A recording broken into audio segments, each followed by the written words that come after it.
হরে কৃষ্ণ। শ্রী শ্রী মোহিনী একাদশী ব্রত মহাত্মা কি জয়।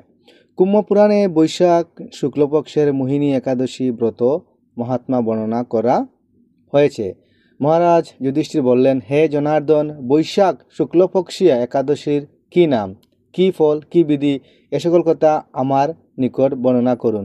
উত্তরে ভগবান শ্রীকৃষ্ণ বললেন, হে ধর্মপুত্র, আপনি আমাকে যে প্রশ্ন করেছেন, পূর্বে শ্রীরামচন্দ্র বশিষ্ঠের কাছে এই একই প্রশ্ন করেছিলেন। তিনি জিজ্ঞাসা করেছিলেন, হে মুনিবর, আমি জনক নন্দিনী সীতার বিরহজনিত কারণে বহু দুঃখ পাচ্ছি, তাই একটি উত্তম ব্রতের কথা আমাকে বলুন, যার দ্বারা সর্বপাপ ক্ষয় ও সর্বদুঃখ বিনষ্ট হয়। এই কথা শুনে বশিষ্ঠ বললেন, হে রামচন্দ্র, তুমি উত্তম প্রশ্ন করেছ। যদিও তোমার নাম গ্রহণেই মানুষ পবিত্র হয়ে থাকে, তবুও লোকের মঙ্গলের জন্য তোমার কাছে সর্বশ্রেষ্ঠ ও পরম পবিত্র একটি ব্রতের কথা বলছি। বৈশাখ মাসে শুক্লপক্ষী একাদশী মোহিনী নামে প্রসিদ্ধা। এই ব্রত প্রভাবে মানুষের সকল পাপ, দুঃখ ও মোহজাল অচিরেই বিনষ্ট হয়। তাই মানুষের উচিত সকল পাপ ক্ষয়কারী ও সর্বদুঃখ বিনাশী এই একাদশী ব্রত পালন করা। একাগ্র চিত্তে তার মহিমা তুমি শ্রবণ করো। এই কথা শ্রবণ মাত্রেই সমস্ত পাপ বিনষ্ট হয়। পবিত্র সরস্বতী নদীর তীরে ভদ্রাবতী নামে সুশুভনা নগরী ছিল। চন্দ্রবংশজাত ধৃতিমান নামে এক রাজা সেখানে রাজতত্ত্ব করতেন। সেই নগরীতেই দনপাল নামে এক বৈশ্য বাস করতেন। তিনি ছিলেন পুণ্যকর্মা ও সমৃদ্ধশালী ব্যক্তি। তিনি নলকূপ, জলাশয়, উদ্যান, মঠ ও গৃহ ইত্যাদি নির্মাণ করে দিতেন। তিনি ছিলেন বিষ্ণুভক্তি পরায়ণ ও শান্ত প্রকৃতির মানুষ। সুমনা, ধৃতিমান, মেধাবী, সুকৃতি ও দৃষ্টবুদ্ধি নামে তার 5 জন পুত্র ছিল।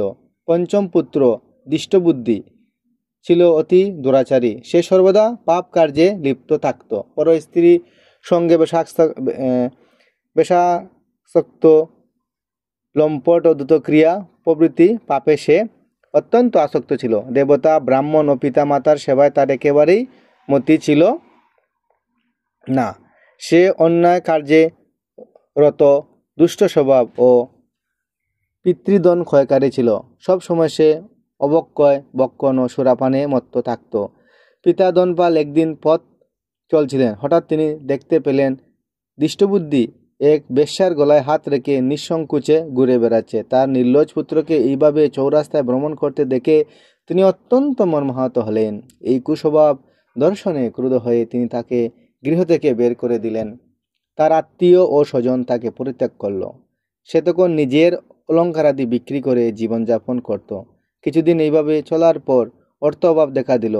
ধনহীন দেখে সেই বেশ্যাগণও তাকে পরিত্যাগ করল।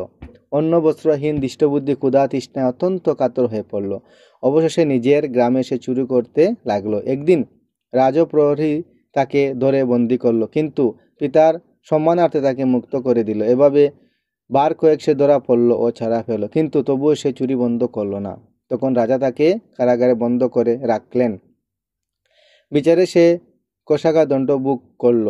কারাগারের পর অন্যান্য উপায় দৃষ্টবুদ্ধি বনে প্রবেশ করল। সেখানে সে পশু পাখি বধ করে তাদের মাংস ভক্ষণ করে অতি দুঃখে পাপময় জীবনযাপন করতে লাগলো। দুষ্কর্মের ফলে কেউ কখনো সুখী হতে পারে না, তাই সেই দৃষ্টবুদ্ধি দিবারাত্রি দুঃখ সুখে জর্জরিত হলো। এভাবে অনেক দিন অতিবাহিত হলে কোনো পুণ্য ফলে সহসা একদিন সে কুণ্ডিন্য মুনির আশ্রমে উপস্থিত হলো। বৈশাখ মাসে ঋষিবর গঙ্গা স্নান করে আশ্রমের দিকে প্রত্যাবর্তন করছিলেন। শুকা আকুল দৃষ্টবুদ্ধি তার সম্মুখে উপস্থিত হলো। ঘটনাক্রমে ঋষির বস্ত্র হতে এক বিন্দু জল তার গায়ে পড়ল। সেই জল স্পর্শে তার সমস্ত পাপ দূর হলো। হঠাৎ তার শুভ বুদ্ধির উদয় হলো।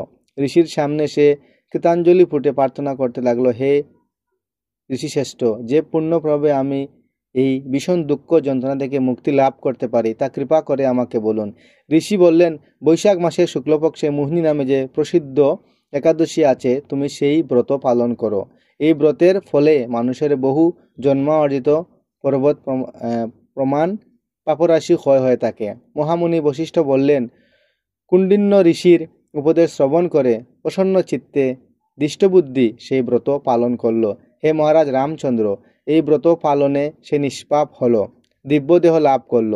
অবশেষে গরুরে আরোহণ করে সকল প্রকার উপদ্রববিহীন বৈকুণ্ঠ ধামে সে গমন করল। হে রাজন, ত্রিলোকে মোহিনী ব্রত থেকে আর শ্রেষ্ঠ ব্রত নেই। যজ্ঞ, তীর্থস্থান, দান ইত্যাদি কোনো পুণ্যকর্মই এই ব্রতের সমান নয়। এই ব্রতকথার শ্রবণ কীর্তনে সহস্রে গৌদান ফল লাভ হয়। হরে কৃষ্ণ। জয় শ্রী মোহিনী একাদশী কি জয়।